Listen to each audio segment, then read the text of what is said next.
नमस्कार, मैं स्वर भूमिश रोहित शर्मा। सीपीआई माओवादी के देव जी सरेंडर किए हैं या फिर वो गिरफ्तार हुए हैं, ये एक सवाल है, बहस का मुद्दा हो सकता है। लेकिन उन्होंने जो एक स्टेटमेंट दिया था एक मीडिया के सामने, उस स्टेटमेंट के बहुत सारे मायने हैं और इस पर लोगों का विचार विमर्श हो रहा है और वो इस सवाल पर अपने अपने राय रख रहे हैं। देव जी जब बासव राज की शहादत हुई थी, इसके बाद चुना गया था इनको महासचिव के तौर पर, लेकिन ये सर्वमान्य महासचिव नहीं थे क्योंकि कई जगह से इनके नाम पर विरोध का भी एक मसला सामने आया था, जिसमें कि बिहार से भी बिहार झारखंड के जो लीडर हैं पोलिट ब्यूरो मेंबर मिसिर मिश्रा, उसके तरफ से भी आपत्ति आया था, तो कुछ और जगह से भी इस पर आपत्ति आई थी। इसलिए कहना कि देव जी महासचिव हैं सीपीआई माओवादी के बासव राज के शहादत के बाद, तो ये तकनीकी तौर पर सही नहीं है। दूसरी बात कि जब भी महासचिव चुनाव होता है निश्चित तौर पर उसमें कांग्रेस की भूमिका होती है। कांग्रेस मतलब महाअधिवेशन, इसमें कि पूरे भारत से लोग जाते हैं और वहाँ पर चुनते हैं। लेकिन परिस्थिति चूंकि इतनी खराब है, इस परिस्थिति में महासचिव पद को चुनने के लिए कांग्रेस का किया जाना भी असंभव है। जिस तरह से दमन का चक्र चल रहा है, ऐसे में छोटी सी कमेटी मिलकर के देव जी को महासचिव तौर पर चुना गया था और उनके चुने जाने के बाद से ही जो है बासव राज जैसे वेणुगोपाल जैसे लोगों ने सरेंडर किया, हथियार रखे।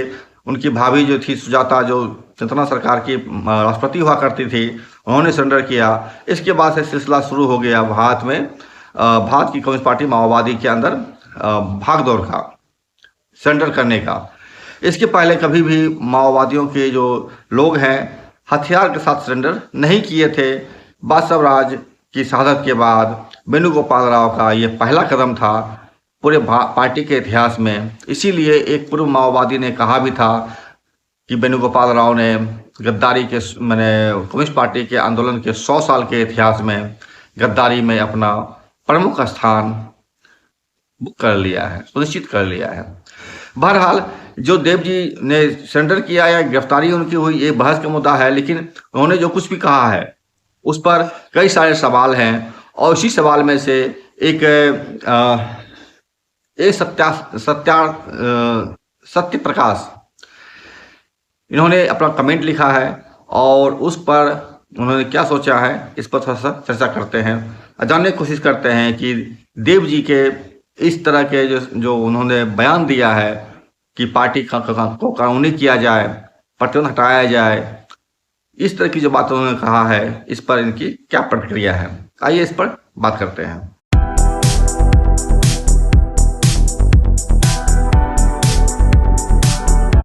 हम देव जी के जो मसला है इनके इंटरव्यू का वो हिस्सा जो कि इन्होंने मीडिया को दिया था, हम साभार यहाँ पर प्रस्तुत कर रहे हैं ताकि दर्शकों को समझ में आ जाए उन्होंने वास्तव में कहा क्या था और ये सत्य प्रकाश का इनका जवाब क्या हो सकता है।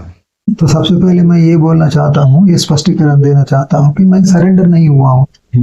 ये बात आपके जरिए स्पष्टीकरण देना चाहता हूँ क्योंकि हमने मतलब कुछ कारणों के चलते जंगलों से बाहर आकर कहीं कुछ दिन तक रहकर पार्टी को समन्वय करेंगे ऐसा सोचकर बाहर निकले, तब बीच में ही तेलंगाना पुलिस ने अरेस्ट किए।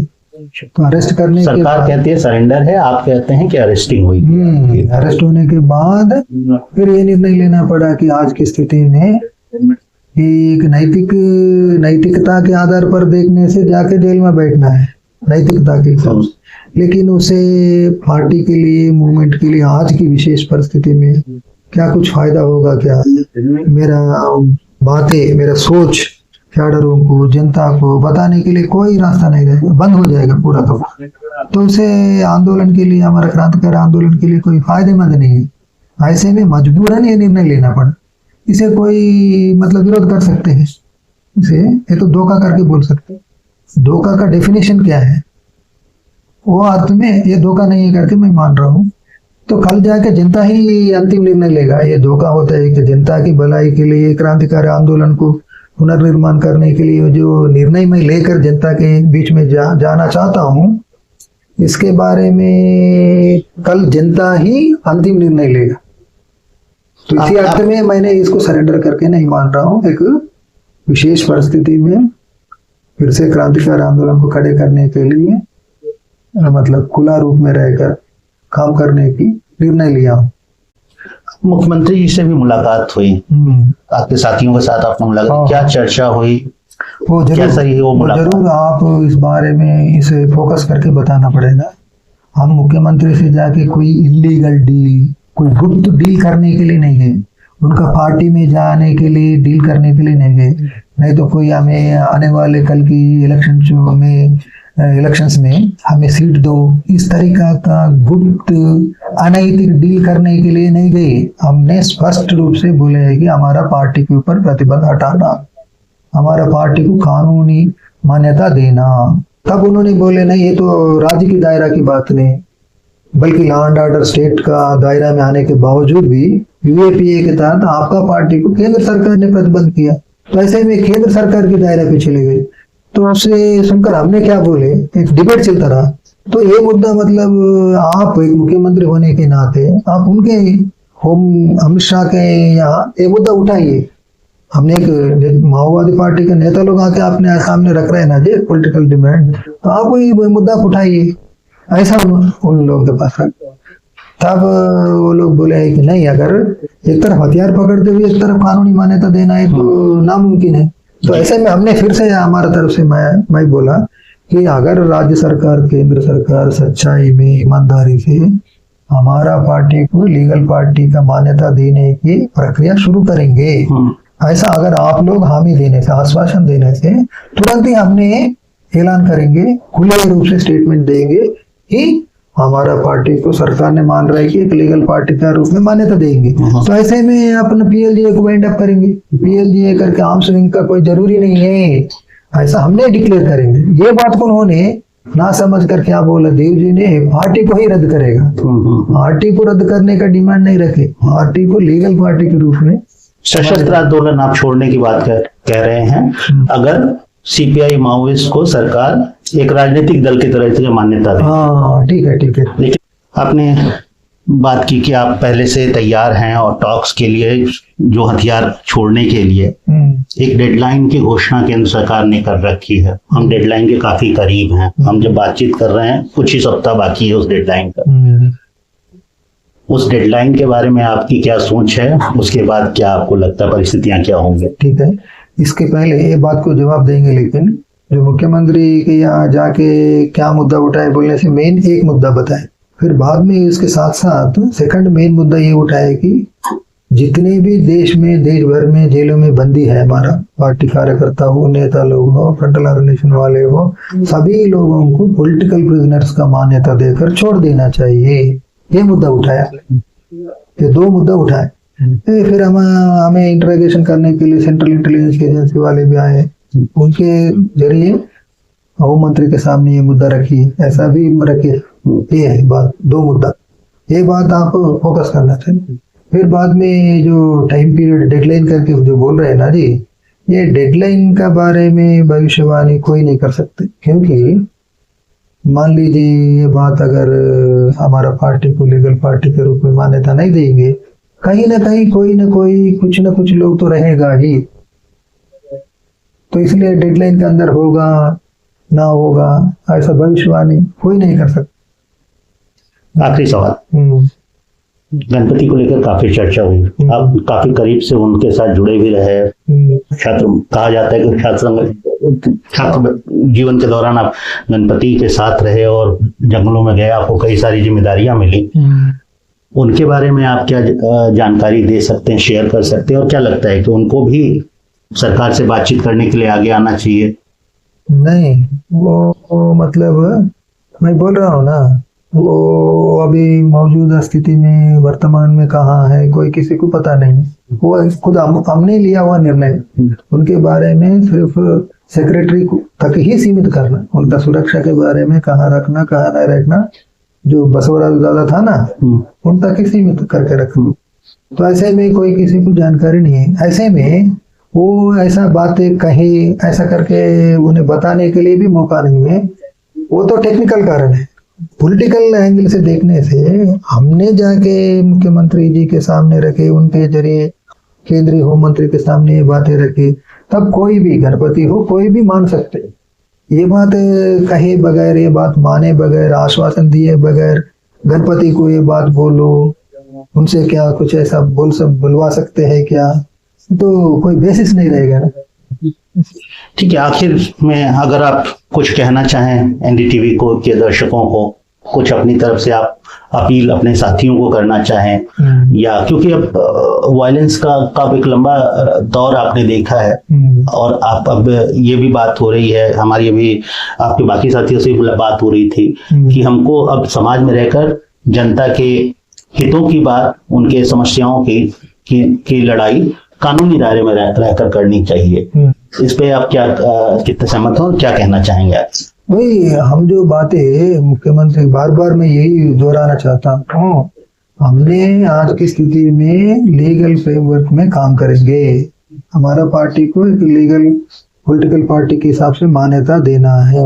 ये मुद्दों को लेकर हमने संघर्ष करेंगे। ये बात तो मतलब सब जनता को, हमारे कैडरों को भी यही तो बताने वाली बात हो गई ना। अलग से फिर विशेषकर दूसरा कुछ बताने की जरूरत मुझे महसूस नहीं हो रहा। देव जी का बयान आपने सुना, और देव जी के बयान को लेकर के पूरे भारत के अंदर में एक सवाल उठा है, और हमारे कई दर्शक ने भी मांग किया था कि देव जी के सवाल पर क्या एक स्टैंड हो सकता है, क्या कुछ हो सकता है, क्या समझदारी है इस मसले पर, उन्होंने प्रश्न पूछा था। तो इसीलिए मुझे लगा कि ए प्रकाश जो है, ए सत्य प्रकाश, इनका जो कमेंट है वो देखने लायक है और सुनने लायक है। तो आपने जो सुना देव जी का बयान, इसके जवाब में ए सत्य प्रकाश क्या कहते हैं वो सुना जाना चाहिए। मैं ए सत्य प्रकाश को नहीं जानता, और इसीलिए मुझे उनके बारे में बताने में कठिनाई है कि ए सत्य प्रकाश कौन है।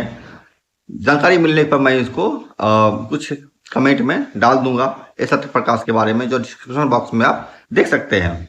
बहरहाल इन्होंने जो लिखा है वो लिखा गया है, देव जी मीडिया द्वारा रचा गया कानूनी तमाशा, सिद्धांत का पोस्टमार्टम, ये उसका हेडिंग है। लेखक ए सत्य प्रकाश वो लिखते हैं, क्रांतिकारी आंदोलनों का इतिहास अक्सर दो तरह से समाप्त होता है। एक, सत्ता पर कब्जा करना, दूसरा आंतरिक संघर्षों के बोझ तले ढह जाना।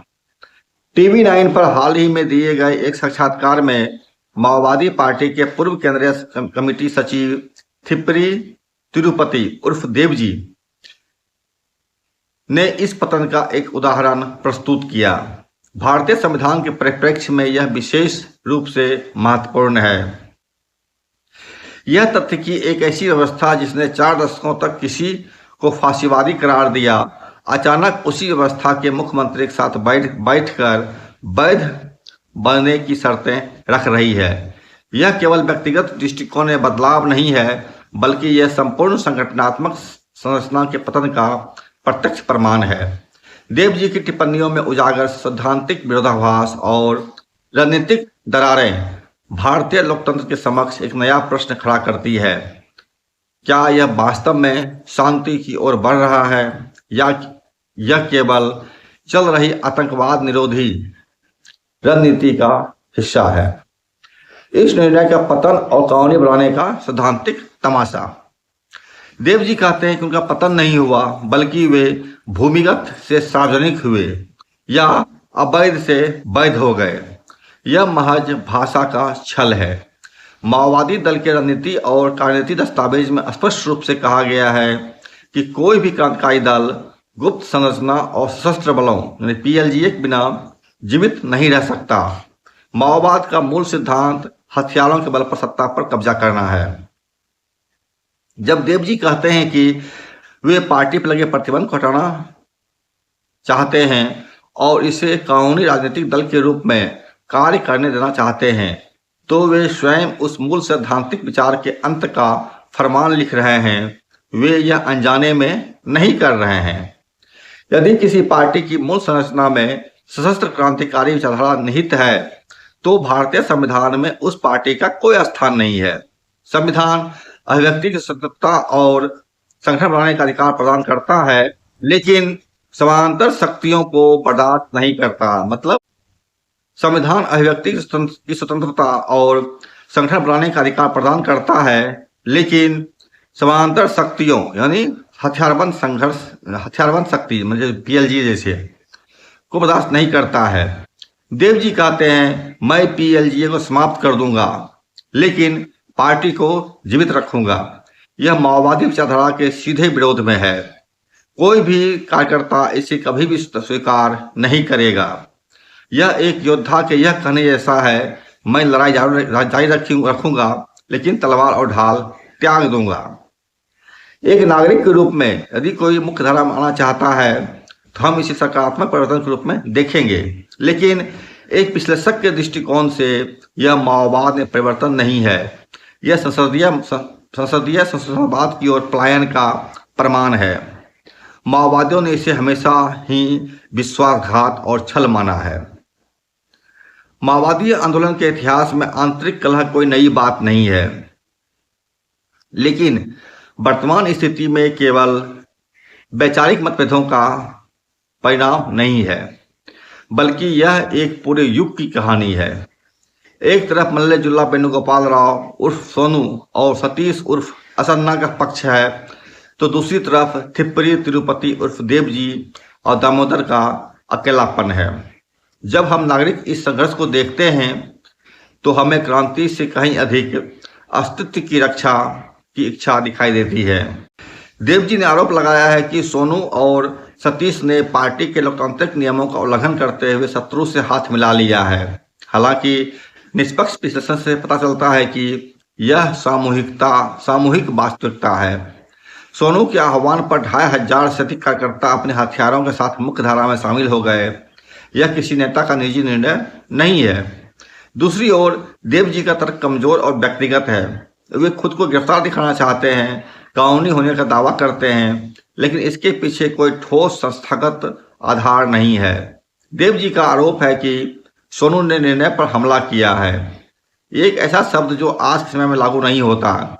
राज्य के संविधान के परिप्रेक्ष्य से देव जी का दावा हास्यास्पद और विरोधाभासी है।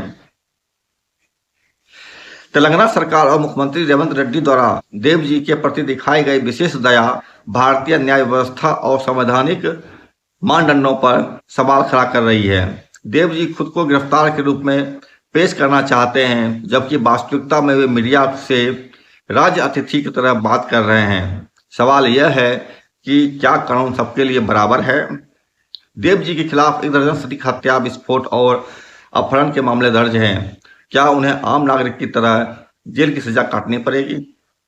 देव जी शहरी नक्सल के रूप में आंदोलन को पुनर्जीवित करने की बात कहकर एक खतरनाक संकेत दे रहे हैं। एक तरफ वे संवैधानिक सिद्धांतों पर काम करना चाहते हैं, वहीं दूसरी तरफ सरकार आंतरिक सुरक्षा की बात कर रही है। उनके इस तरह के बयान किसी सच्चे संवैधानिक आंदोलन का हिस्सा नहीं है। ये तो सिर्फ अपने समर्थकों और अपने अहंकार को संतुष्ट करने का प्रयास मात्र है।